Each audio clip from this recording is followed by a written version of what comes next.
Hello students. देखिए आज हम लोग टेस्ट सीरीज थर्ड का आपके लिए वीडियो सॉल्यूशन लेकर के आए हैं। तो देखते हैं इसमें क्या सब है।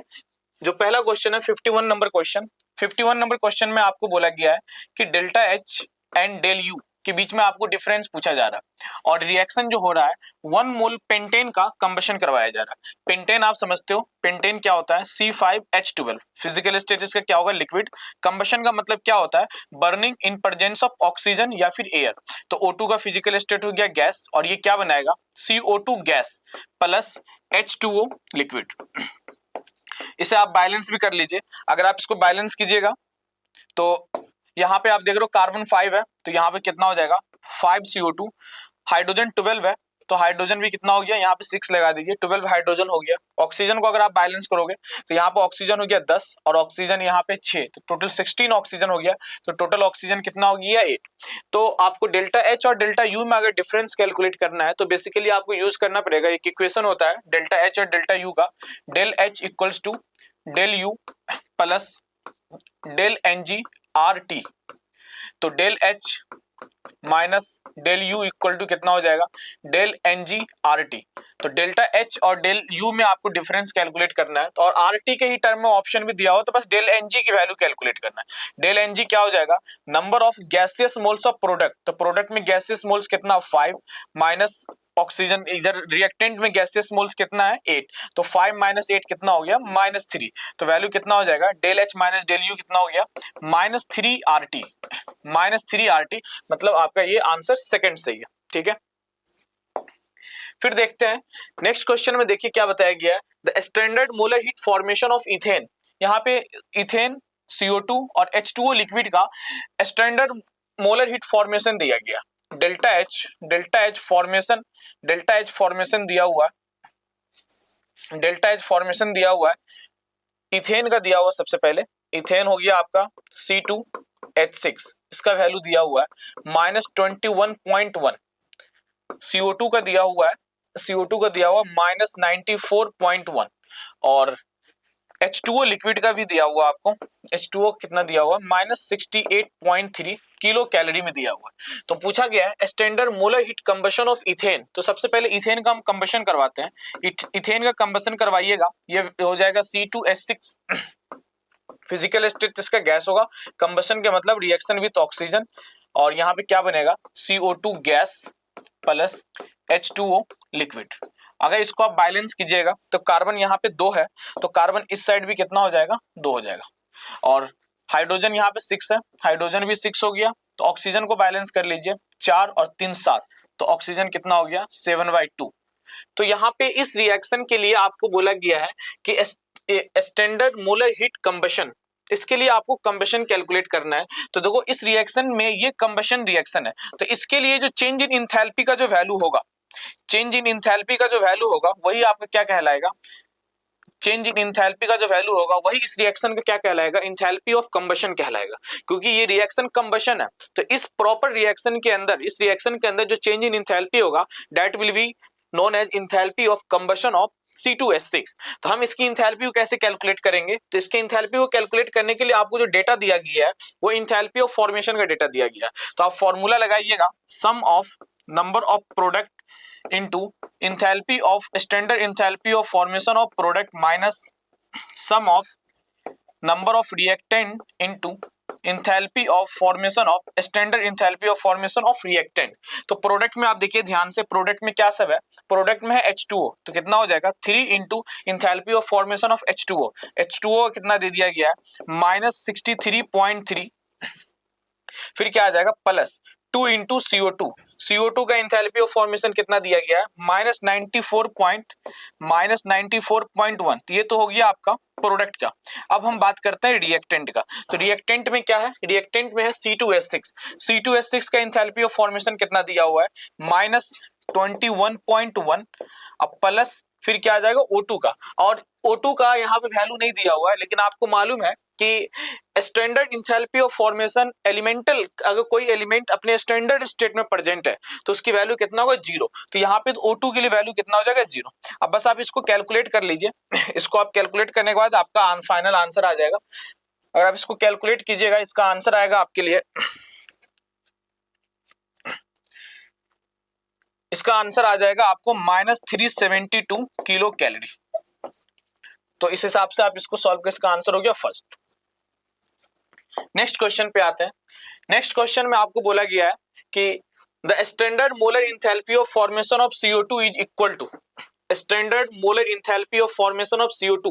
तो देखिए CO2 के लिए अगर इंथैल्पी ऑफ फॉर्मेशन की बात कीजिएगा तो इंथैल्पी ऑफ फॉर्मेशन का मतलब क्या होता है कि एक मोल सब्सटेंस को बनाना होता है। एक मोल सब्सटेंस को बनाइए और उसको अपने कंस्टिट्यूएंट एलिमेंट से बनाना होता है और वो कंस्टिट्यूएंट एलिमेंट स्टैंडर्ड स्टेट में प्रेजेंट होना चाहिए। तो यहाँ पे कार्बन और ऑक्सीजन है, तो कार्बन से बना होना चाहिए प्लस किससे बना होना चाहिए, ऑक्सीजन, और कार्बन और ऑक्सीजन अपने स्टैंडर्ड स्टेट में होना चाहिए। तो ऑक्सीजन का स्टैंडर्ड स्टेट हो जाएगा O2 गैस और कार्बन का स्टैंडर्ड स्टेट हो जाएगा कार्बन ग्रेफाइट।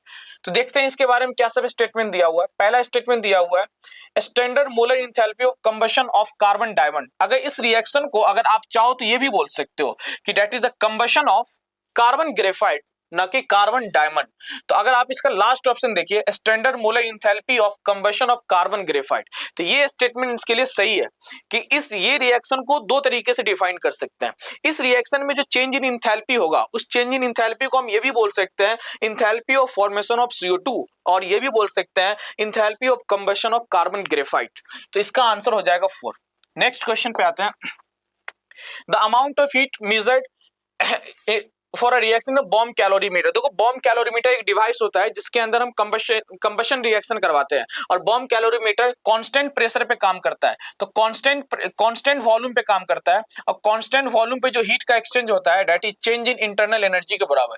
तो वैल्यू इसका क्या हो जाएगा, आंसर थर्ड हो जाएगा, डेल्यू। नेक्स्ट क्वेश्चन पे आता है a certain mass of an ideal gas absorb 80 kilojoule heat.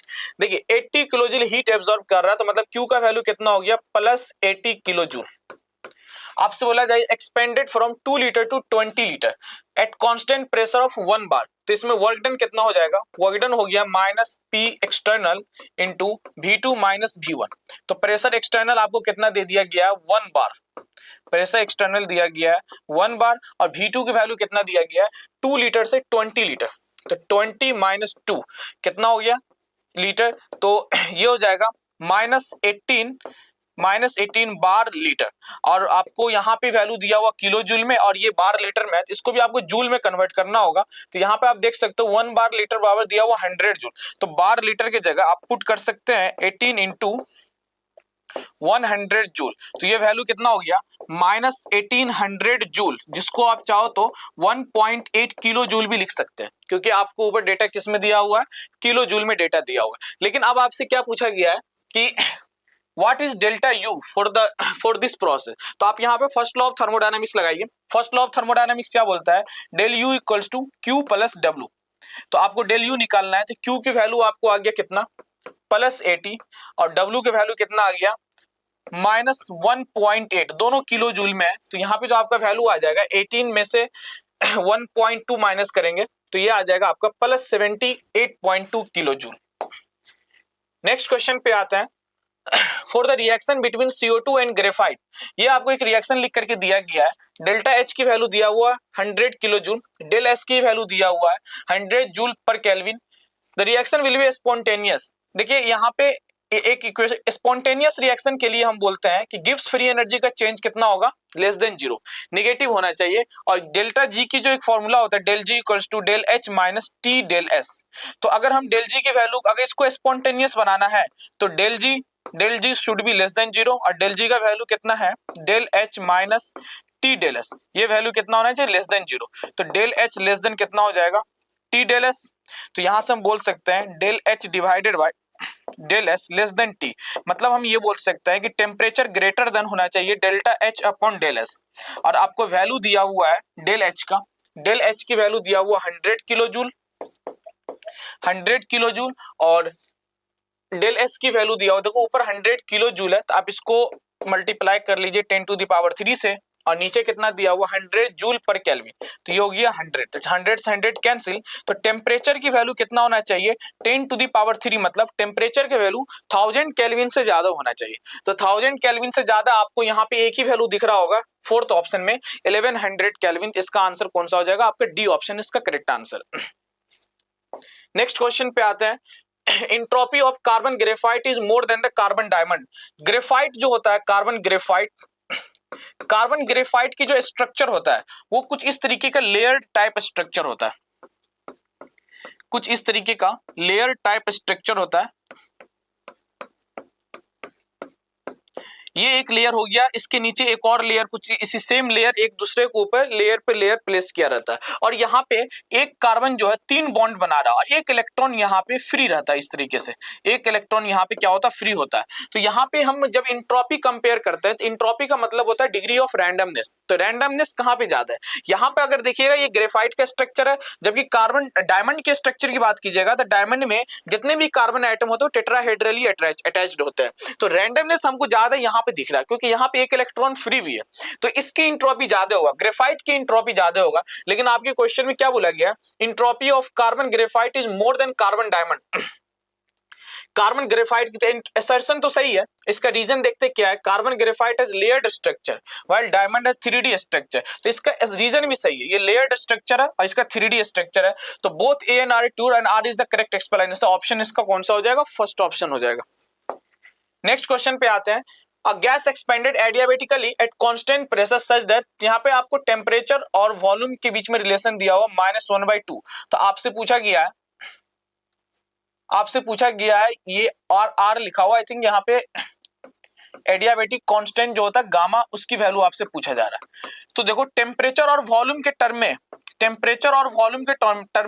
जो इक्वेशन ऑफ स्टेट होता है एडियाबेटिक प्रोसेस का आपको इक्वेशन ऑफ स्टेट ये वाला तो सबको मालूम होता है, PV to the power gamma equals to constant. लेकिन आप टेम्परेचर और वॉल्यूम के टर्म में भी आप निकाल सकते हो। यहाँ पे ये जो फॉर्मूला है एडियाबेटिक कांस्टेंट का, दैट इज प्रेशर और वॉल्यूम के टर्म में। तो आप पीवी इक्वल टू एनआरटी लगा करके एन इक्वल टू 1 ले लीजिए, तो पीवी इक्वल टू कितना हो जाएगा, आरटी।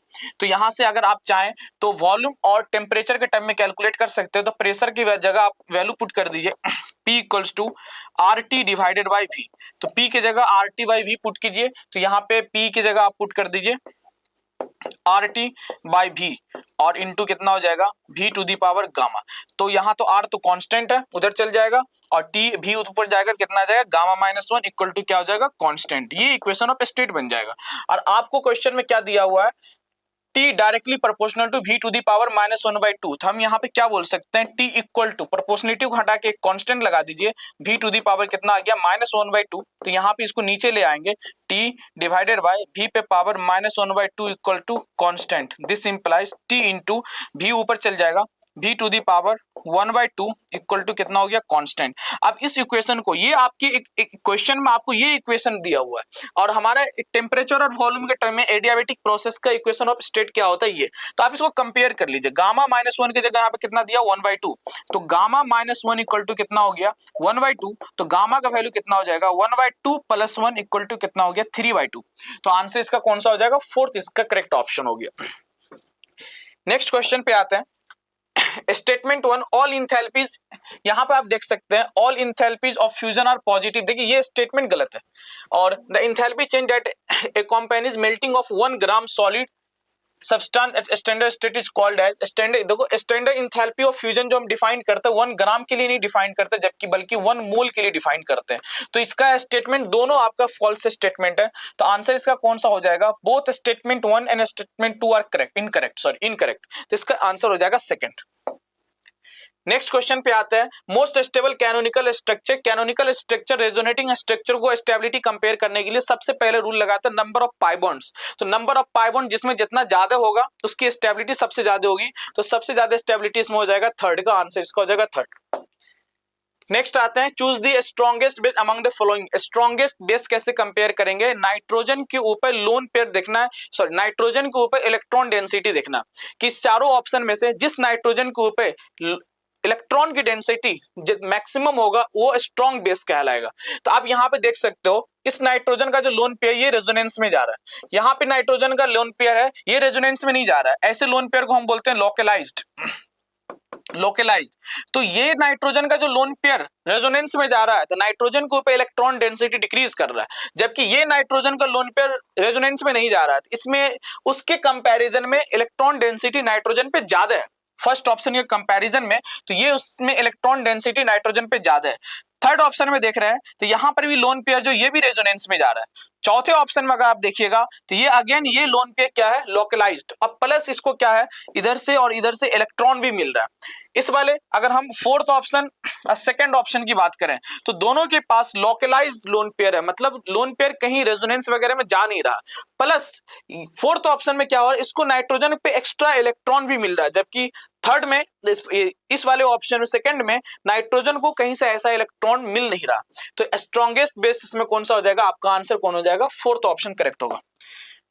नेक्स्ट क्वेश्चन बात है, which of the following is aromatic compound. Aromatic compound के लिए क्या कैरेक्टरिस्टिक्स होना चाहिए, कंपाउंड साइक्लिक होना चाहिए, प्लेनर होना चाहिए, कॉन्जुगेटेड होना चाहिए, कॉन्जुगेटेड होना चाहिए, और सबसे इंपॉर्टेंट रूल कि 4n+2 पाई इलेक्ट्रॉन होना चाहिए।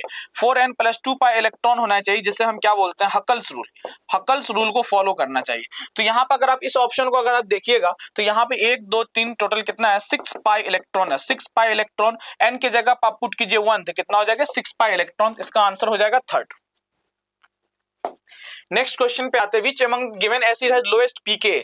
pKa का मतलब क्या होता है, एसिडिक स्ट्रेंथ। एसिडिक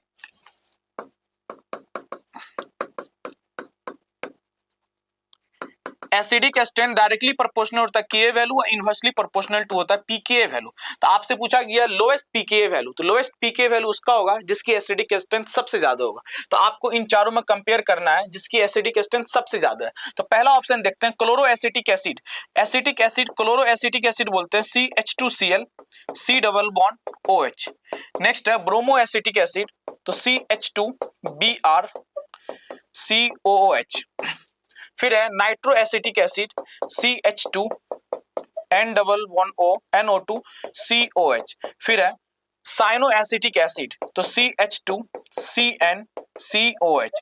अगर यहाँ पे आप देखिएगा एसिडिक स्ट्रेंथ कंपैरिजन करने के लिए हम क्या करते हैं, हाइड्रोजन को हटा करके इसको बनाइए एनाइन्स और एनाइन की स्टेबिलिटी को कंपेयर कीजिए। और एनाइन की स्टेबिलिटी को कौन बनाएगा, इलेक्ट्रॉन विड्रॉइंग ग्रुप। आप यहाँ पे देख सकते हो NO2 सबसे स्ट्रॉन्ग इलेक्ट्रॉन विड्रॉइंग ग्रुप है, सबसे स्ट्रॉन्ग इलेक्ट्रॉन विड्रॉइंग ग्रुप है। तो ये एनाइन की स्टेबिलिटी को सबसे ज्यादा बढ़ाएगा और सबसे ज्यादा एसिडिक स्ट्रेंथ किसका होगा, इसी का, और इसकी pKa वैल्यू क्या होगी, सबसे लोएस्ट होगा।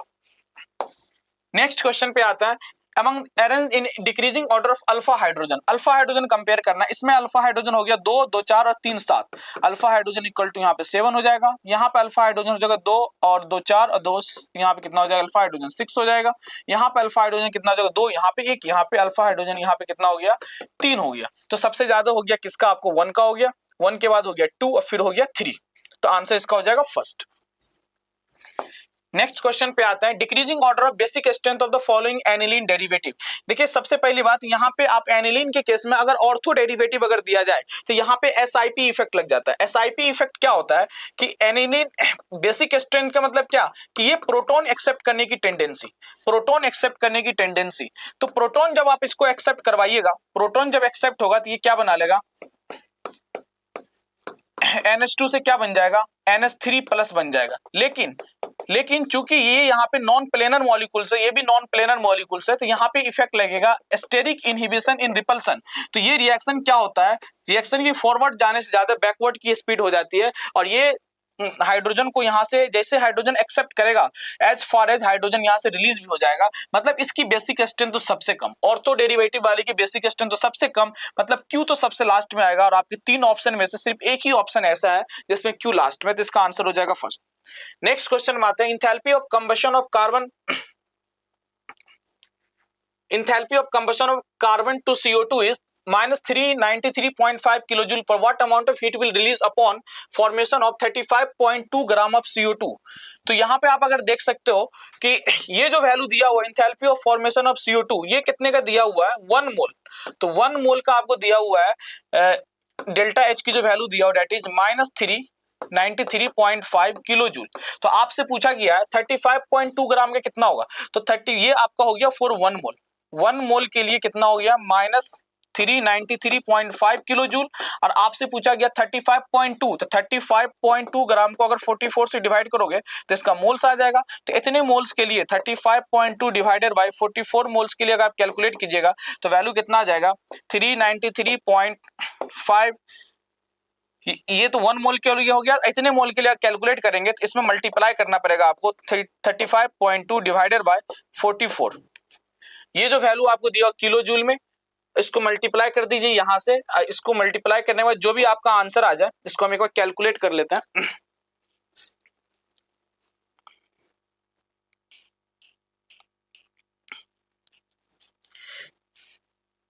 393.5 इंटू 35.2 डिवाइडेड बाय 44, ये आ गया 314.8, ये वैल्यू इसका आंसर आ जाएगा। नेक्स्ट क्वेश्चन पे हम लोग आते हैं। नेक्स्ट क्वेश्चन बोला गया according to second law of thermodynamics, second law of thermodynamics में आपको यहाँ पे बोला जा रहा है कौन सा statement second law of thermodynamics represent करेगा। देखिए सेकंड लॉ ऑफ थर्मोडायनामिक्स से एक ये भी स्टेटमेंट है कि जो यूनिवर्स का जो इंट्रोपी होता है वो हमेशा इंक्रीज करेगा। यूनिवर्स की इंट्रोपी इंक्रीज करता है तो डेल्टा एस यूनिवर्स हमेशा क्या होगा, पॉजिटिव। तो ये statement second law of thermodynamics को रिप्रेजेंट करेगा। फिर देखिए ये तो बहुत ईजी है स्टेटमेंट, इसमें चूज करना, CP minus CV equals to कितना हो जाएगा, आर।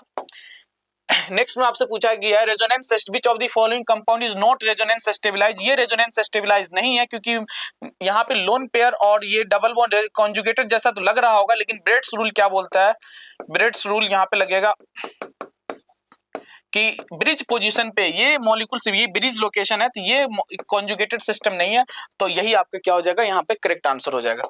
नेक्स्ट क्वेश्चन पे आइए, correct stability of following carbon A9. Carbon A9 के स्टेबिलिटी को कौन बढ़ाएगा, electron withdrawing group, strong electron withdrawing group. देखिए ये लगा देगा प्लस एम, ये लगा देगा माइनस एम, ये लगा देगा प्लस एच, तो इलेक्ट्रॉन विड्रॉइंग ग्रुप तो यही है। तो थर्ड का सबसे ज्यादा हो जाएगा स्टेबिलिटी ऑफ, ये माइनस एम हो गया, सॉरी सबसे ज्यादा स्ट्रॉन्गेस्ट कौन हो जाएगा, 2। तो ऑप्शन या तो 1 या तो 4, 2 3 तो होगा नहीं।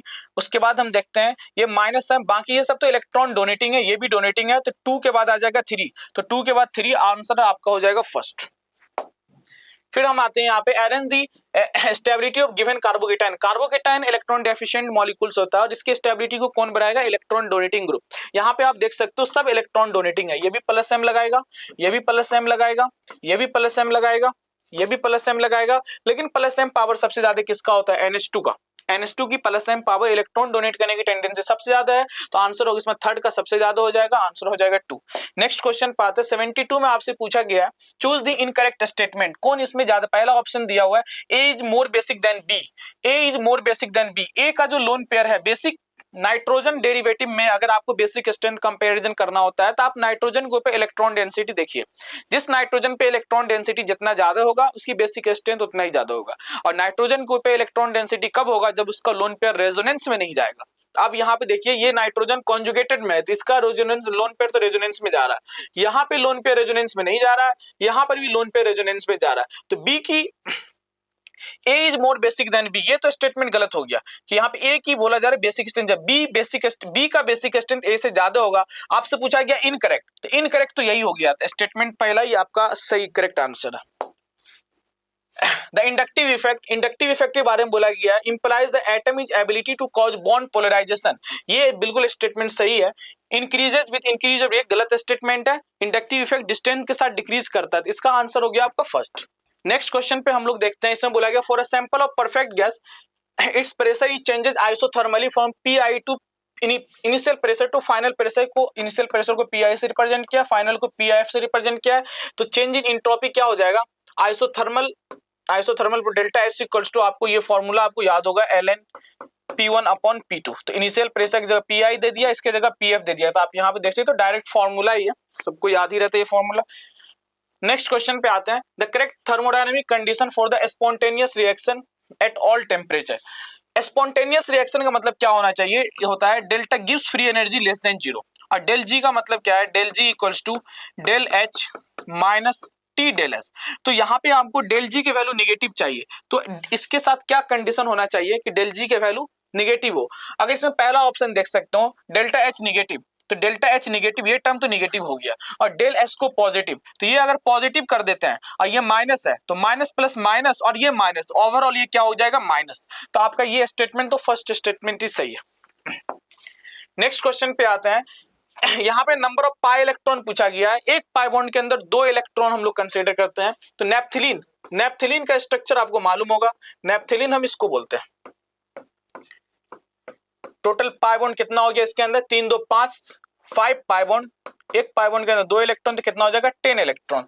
तो नेप्थलीन का तो हो गया, ए का हो जाएगा 10, ए का हो गया क्यू, तो ए का क्यू, ये दोनों ऑप्शन गलत। फिर आता है पैरिडीन, पैरिडीन के स्ट्रक्चर आपको, इसको हम बोलते हैं पैरिडीन, 3 पाई बॉन्ड है इसके अंदर, तो कितना हो जाएगा 6 इलेक्ट्रॉन हो जाएगा, 6 इलेक्ट्रॉन हो जाएगा। तो pyridine का होगा, बी का हो गया आर, तो बी का आर, ए का क्यू, आंसर हो जाएगा इसका सेकंड। नेक्स्ट आइए, पीके वैल्यू इज मिनिमम, फिर से आपसे पूछा गया पीके वैल्यू, लोएस्ट पीके वैल्यू, लोएस्ट पीके वैल्यू कब होगा, जब एसिडिक स्ट्रेंथ हाईएस्ट होगा। और एसिडिक स्ट्रेंथ हाईएस्ट कब होगा, जब यहां पे लगेगा strongest electron withdrawing group, strongest electron withdrawing group NO2, -NO2 is the strongest electron withdrawing group. तो आंसर हो जाएगा इसका 4 ऑप्शन आपका करेक्ट आंसर होगा, ये आपका करेक्ट आंसर है। नेक्स्ट आते हैं, stability of which intermediate is not government by hyper conjugation, hyper conjugation से कार्बेनाइन की स्टेबिलिटी को कंपेयर नहीं करते हैं, तो कार्बेनाइन, ये आंसर आपका हो जाएगा करेक्ट। काफी इजी क्वेश्चन है ये। फिर देखिए, विच of the following is incorrect for stability of structures, यहाँ पे कुछ स्ट्रक्चर्स आपको स्टेबिलिटी कंपेयर करके दिया गया है, आपसे पूछा गया है कौन इनकरेक्ट है। अगर आप पहला ऑप्शन को देखोगे तो यहाँ पे ऑक्सीजन के माइनस चार्ज है, यहाँ पे आप देख सकते हो डबल बॉन्ड, और ये ऑक्सीजन के ऊपर आपको क्या रहता है, लोन पेयर, तो डबल बॉन्ड सिंगल बॉन्ड, ये तो कॉन्जुगेटेड सिस्टम है, लेकिन यहाँ पे स्टेबिलिटी इसका ज्यादा बताया गया। तो ये नॉन कॉन्जुगेटेड सिस्टम की स्टेबिलिटी कॉन्जुगेटेड से ज्यादा बिल्कुल नहीं हो सकता है, कॉन्जुगेटेड सिस्टम और स्टेबल, ये स्टेबिलिटी इसकी ज्यादा होगा। आपसे इनकरेक्ट पूछा गया, तो पहला ही आंसर इनकरेक्ट है, तो ये आपका करेक्ट आंसर है। स्टेटमेंट इनकरेक्ट है, लेकिन आपका आंसर वो करेक्ट है। Next question, which of the following reaction delta H is equal to delta U, delta H और डेल्टा U में जो रिलेशन होता है, del H equals to del U plus del NG RT, ये value equal कब होगा, जब del NG की वैल्यू क्या हो जाएगा 0। तो रिएक्शन में आप देखिए डेल NG की वैल्यू इसमें देखो 0 है, डेल NG का मतलब क्या, number of gases, product of gases moles minus gases reactants, तो यहाँ पर भी आपको 1 1 2 और उधर भी 2 - 2 क्या हो गया 0, तो आंसर इसका कौन सा हो जाएगा सेकंड। 81 के बाद आते हैं next question, following reaction occurs in automobiles, तो यहाँ पे आपसे साइन पूछा गया है, delta H, delta S, delta G का साइन क्या होगा। ऑटोमोबाइल में चूंकि कंबशन रिएक्शन होता है, तो कंबशन रिएक्शन और ऑलवेज एक्सोथर्मिक, तो हीट रिलीज होगा, तो डेल्टा S तो निगेटिव, तो डेल्टा H यहाँ पे निगेटिव है, यहाँ पे निगेटिव है, ये ऑप्शन गलत। नेक्स्ट आते हैं, ये प्लस और प्लस दिया हुआ है, डेल्टा S, डेल्टा G के बारे में, तो स्पॉन्टेनियस रिएक्शन होता है, तो डेल्टा G की जो वैल्यू हो जाएगा स्पॉन्टेनियस रिएक्शन के लिए क्या होगा, लेस देन 0, तो यहाँ पे डेल्टा G लेस देन 0 है, यहाँ पे डेल्टा G प्लस है, तो आंसर ये आपका हो गया करेक्ट। नेक्स्ट क्वेश्चन पे आता है, which of the following statement about hyperconjugation is not correct, hyperconjugation के बारे में पूछा गया है। देखिए ये it involves delocalisation of sigma, statement आपसे पूछा गया नॉट करेक्ट, नॉट करेक्ट, तो it involves delocalisation of sigma electron of CH bond of an alkyl group of an atom unsaturated, ये तो सही स्टेटमेंट है, the sigma electron of CH bond the alkyl group inter in the partial, ये भी आपका statement सही है। Hyper conjugation is a permanent effect, ये भी सही है। ये ऑर्डर देख सकते हैं, the order of stability of carbocation CT3 plus CD3 CH3 plus, इसको हम लोग हाइपर कॉन्जुगेशन से नहीं बल्कि इंडक्टिव इफेक्ट से एक्सप्लेन करते हैं, तो ये स्टेटमेंट गलत है, लेकिन आपका ये स्टेटमेंट करेक्ट है। ये गलत स्टेटमेंट है, लेकिन आंसर आपका ये सही है, ठीक है। नेक्स्ट क्वेश्चन को हम लोग देखते हैं, विच of the following is not extensive properties. आप यहाँ पे देख सकते हो, ये जो मोलर हीट कैपेसिटी है, जितना भी स्पेसिफिक रिलेटेड टर्म या फिर आप molar related term, specific related term, जैसे specific enthalpy, specific heat, molar enthalpy, molar heat capacity, ये सब जो भी है मोलर रिलेटेड या स्पेसिफिक रिलेटेड जो भी टर्म है, वो सब इंटेंसिव प्रॉपर्टीज होता है। तो ये which is not extensive properties, ये जो मोलर वाला वर्ड आ गया ना, मतलब मोल पे डिपेंड कर रहा है, हीट कैपेसिटी पर मोल। मोलर हीट कैपेसिटी का मतलब क्या होता है, heat capacity of 1 mole substance, और मोल तो मास पे डिपेंड करेगा, तो एक्सटेंसिव प्रॉपर्टीज मतलब ये आंसर इसका क्या हो जाएगा एक्सटेंसिव, ये मोलर रिलेटेड टर्म है, तो ये क्या हो जाएगा आपका, ये करेक्ट आंसर हो जाएगा। This is intensive properties not extensive properties. फिर देखिए आपको next, the value of equilibrium constant, equilibrium constant की वैल्यू पूछा गया है, डेल्टा G0 दिया हुआ है, तो डेल्टा G0 का फॉर्मूला होता है -2.303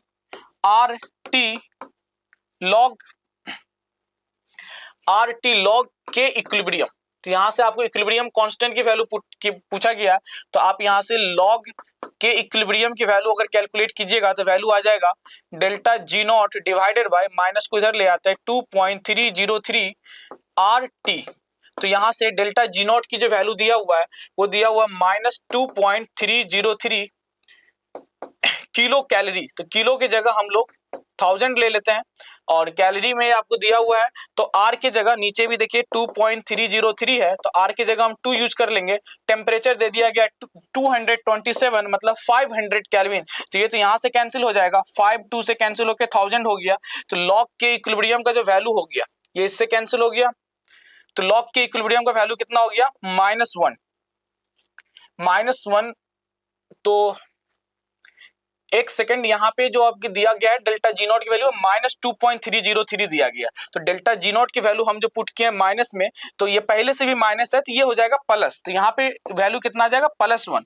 तो लॉग के इक्विलिब्रियम का वैल्यू आ गया +1।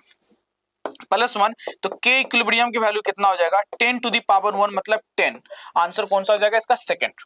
नेक्स्ट क्वेश्चन देखते हैं, give correct order of decreasing acidity of the following compounds.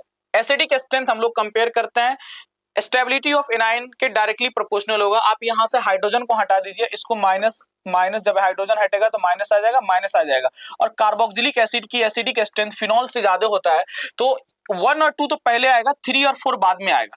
तो 4 वाला ऑप्शन वगैरह सब तो होगा ही नहीं। अब इसमें भी देखिए NO2 और CH3 है, तो NO2 लगाएगा -M, CH3 लगाएगा +H। तो -M मतलब स्टेबिलिटी ऑफ एनाइन को बढ़ाएगा तो 1 की सबसे ज्यादा हो जाएगा, 1 का सबसे ज्यादा होगा, देन 2 हो जाएगा। तो 1 और 2 देखिए यहाँ पे पहले है, आंसर इसका हो जाएगा सेकंड। नेक्स्ट क्वेश्चन पे हम लोग आते हैं, इसमें आपको बोला गया है मैचिंग कॉलम का क्वेश्चन है, hyper conjugative structure. Hyper conjugative structure किसको बोलते हैं, जितना अल्फा हाइड्रोजन होगा उतना हाइपर कॉन्जुगेटिव स्ट्रक्चर। यहाँ पे अल्फा हाइड्रोजन आप देख सकते हो 2, यहाँ पे अल्फा हाइड्रोजन आप बोल सकते हो 1, यहाँ पे अल्फा हाइड्रोजन आप बोल सकते हो 3 3 6 और 3 9, यहाँ पे अल्फा हाइड्रोजन 0। तो डी का तो हो गया S और सी का हो गया P। तो इस हिसाब से आप देख लीजिए, डी का S हो गया, डी का S यहाँ है, सी का P यहाँ है, DSCP आंसर। तो इसका हो गया third option is the correct answer. यहाँ पे आप देखिए नेक्स्ट क्वेश्चन में आपको एक मैचिंग कॉलम का फिर से क्वेश्चन दिया गया है। ये NaHCO3 सोडियम बाइकार्बोनेट का रिएक्शन करवाया जा रहा है। तो NaHCO3 क्या करेगा, HCO3 माइनस यहाँ से H को एब्स्ट्रैक्ट करेगा, तो HCO3 माइनस H के साथ मिलके क्या बना लेगा, H2CO3 जो कि बाद में ये डिकम्पोज होकर क्या बनाता है, H2O plus CO2। H2O CO2 में ब्रेक हो जाता है। तो यहाँ पे जो CO2 है वो CO2 कौन सा आ रहा है, H2CO3 का। तो H2CO3 में देखिए कार्बन यहाँ पे 14 मार्किंग किया गया था, 14 कार्बन तो इस कंपाउंड के अंदर है। HCO3 से जो मतलब CO2 बन रहा है वो 14 कार्बन नहीं आएगा। तो ए का आंसर कौन हो जाएगा, 4। ए के साथ आर मैच करेगा और पूरे ऑप्शन में ए के साथ आर एक ही ऑप्शन है जो कि फर्स्ट ऑप्शन है। तो ये आपका करेक्ट आंसर हो गया। नेक्स्ट क्वेश्चन में आते हैं, इसमें पूछा गया which is the correct order decreasing stability of the following cations. तो यहाँ पे आप देख सकते हो केटाइन के लिए यहाँ पे लगेगा +I, यहाँ पे केटाइन के लिए लग रहा है +H, यहाँ पे केटाइन के लिए लग रहा है +M। तो सबसे ज्यादा स्टेबिलिटी +M का हो जाएगा, तो 2 सबसे ज्यादा हो जाएगा, देन +H हो जाएगा, देन 1 हो जाएगा, देन 3 हो जाएगा, 2 1 3। आंसर इसका हो जाएगा आपका फर्स्ट। नेक्स्ट क्वेश्चन पे आता है, the piston filled with 0.04 mole of an ideal gas expand reversibly from 50 ml to 375 ml constant temperature. As it does so, it absorb 208 joule of heat. तो Q की value कितना हो जाएगा, +208। The value of Q and W for the process will be, यहाँ पे जो process दिया हुआ है, piston filled with 0.04 mole of an ideal gas expand reversibly from constant temperature बोल दिया गया, मतलब आइसोथर्मल प्रोसेस है।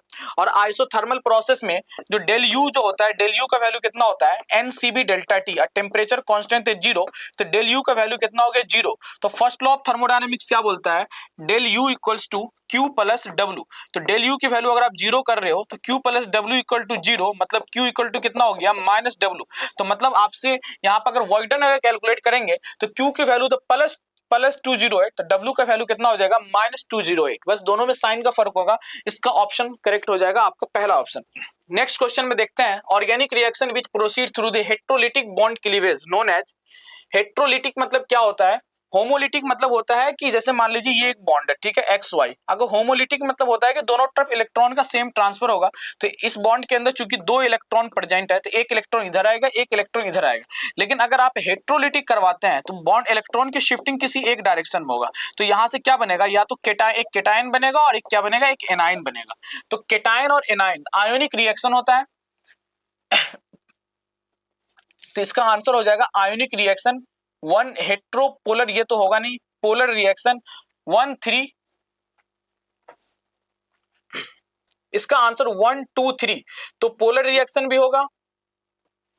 सॉरी, ये भी आपका ऑप्शन सही हो जाएगा क्योंकि यहाँ पे हेट्रो, मुझे लगा होमो लिखा हुआ है, हेट्रो पोलर रिएक्शन 1 2 3, या तीनों ऑप्शन इसका करेक्ट है। तो आंसर इसका कौन सा हो जाएगा, 1 2 3 ऑल हो जाएगा। नेक्स्ट क्वेश्चन पे आते हैं। नेक्स्ट क्वेश्चन पूछा गया, select the correct statement regarding carbocation. Carbocation के ट्राइगोनल प्लेनर स्ट्रक्चर होता है, ट्राइगोनल प्लेनर स्ट्रक्चर भी है, CH bond is represented by, ये भी स्टेटमेंट इसका सही है, ये भी सही है। वैकेंट कार्बन ऑर्बिटल परपेंडिकुलर, ये भी सही है। 1 2 3 is formed by the both homolytic, नहीं होमोलिटिक नहीं, ये सिर्फ हेट्रोलिटिक से बनेगा, ये स्टेटमेंट गलत है। तो 4 को छोड़ दीजिए, 4 यहाँ पे ये सब नहीं होगा, ये हो जाएगा आंसर 1 2 3। 1 2 मतलब इसका आंसर कौन सा हो गया, third option is the correct. तो ये हमारा पेपर, आपका टेस्ट सीरीज थर्ड पेपर था, जिसका हमने डिस्कशन कर लिया। फिर इसी तरह से आपके लिए टेस्ट फोर्थ पेपर के हम सॉल्यूशन लाएंगे। आप इसको एक बार अच्छे से एनालाइज कीजिए। Thank you.